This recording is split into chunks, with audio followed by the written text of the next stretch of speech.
Hey, what's happening? Barnaby here. Time for another Hello Life moment, this time talking about diabetes because it is on the rise. And if you get diagnosed with diabetes, the first stop is going to be a visit to, quite possibly, Jessica Butcher, who is a registered dietitian. So what would you tell a diabetic person about diabetes when they first come to visit? Well, first of all, there's two different types of diabetes. So it would depend if they have type 1 diabetes or type 2 diabetes. Type 1, their body no longer produces insulin. And insulin is a hormone in our body that kind of goes out into our blood sugar and grabs all the sugar that's in our blood sugar, our blood, grabs it and feeds it to our cells for energy. So if we don't have that insulin, then all the sugar is just rampant throughout our blood vessels, causing damage and inflammation.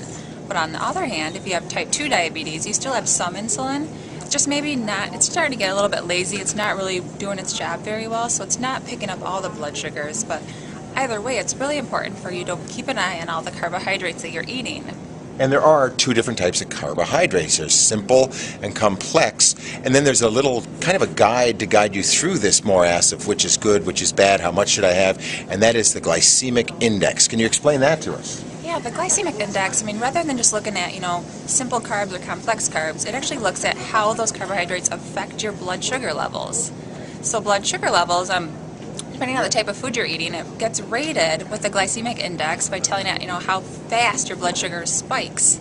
So something like sugar, if you're just eating plain straight table sugar, that's going to raise your blood sugar up to the level of 100 on that glycemic index. Whereas something like maybe a sweet potato would only be like 85, or maybe a piece of some spinach would only be down by like less than 50.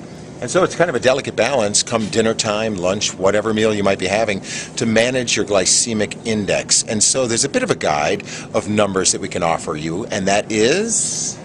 That would be the glycemic index, and there's lots of resources online that we can help guide you to, and we'll even have articles here on our blog. Yeah, and so a good glycemic number for a meal would be what? You want to try to keep at least that main entree below 70. That'd be a good guide. And then any of those other options, aim to try to make half of your plate, vegetables, non-starchy vegetables, and those would definitely be far less than 50, and that'd be a great goal. Because you really want to keep an eye on that bigger picture of your entire meal, so you're not getting just a mass overload of simple carbohydrates that are going to spike your blood sugar. See, it used to be that you just sit down and eat a meal, but now suddenly there's glycemic indexes, there's all sorts of things to think about, but we as human beings are in charge of our own lives.